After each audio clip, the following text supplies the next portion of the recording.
फख्र करो अपने आप पर। और अगर कोई आकर आपको डराता है तो आपको डरने और घबराने की जरूरत नहीं है। भारत हमारा था, हमारा है और रहेगा। हमको कोई देशभक्ति के सर्टिफिकेट नरेंद्र मोदी, अमित शाह से लेने की जरूरत नहीं है। ये कोई नहीं था जब हम इस मुल्क के लिए लड़ रहे थे। आज 26 नवंबर है और आज ही के दिन 26 नवंबर 1949 में हमारे मुल्क ने जो संविधान और आइन कॉन्स्टिट्यूशन बनाया गया था, जिसको बनाने में बाबा साहब अम्बेडकर का बहुत बड़ा रोल रहा, उस आइन और संविधान को हमने अडॉप्ट किया और फिर 26 जनवरी 1950 को उस संविधान को लागू कर दिया गया।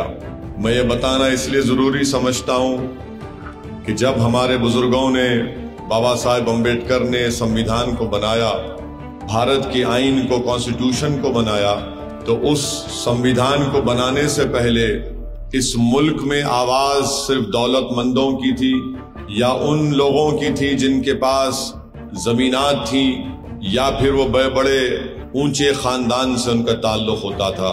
मगर जब इस मुल्क को संविधान बन गया, उसका अडॉप्ट किया गया और फिर इसको लागू किया गया 26 जनवरी 1950 को, तो वही संविधान आपको और हमको इस बात की इजाजत देता है कि हम भारत की जमहूरियत में अपने हक के लिए लड़ें, हम भारत की जमहूरियत को मजबूत करें चुनाव लड़कर। और अगर ये संविधान ना होता तो असदुद्दीन ओवैसी हैदराबाद से निकलकर गुजरात और अहमदाबाद में आपके इस इलाके में नहीं आ सकता था।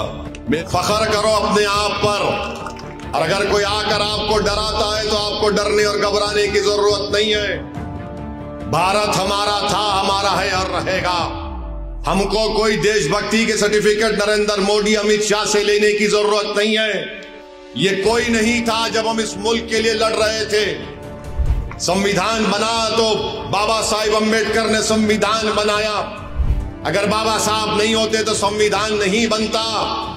यही बाबा साहब अम्बेडकर ने संविधान बनाया और कमजोरों से कहा, मजलूमों से कहा, दलितों से कहा, आदिवासियों से कहा, अल्पसंख्यक मुसलमानों से कहा कि मैं तो संविधान बना दिया हूं, अब तुमको इस संविधान को इस्तेमाल करके अपने मुकद्दर के फैसले करना पड़ेगा।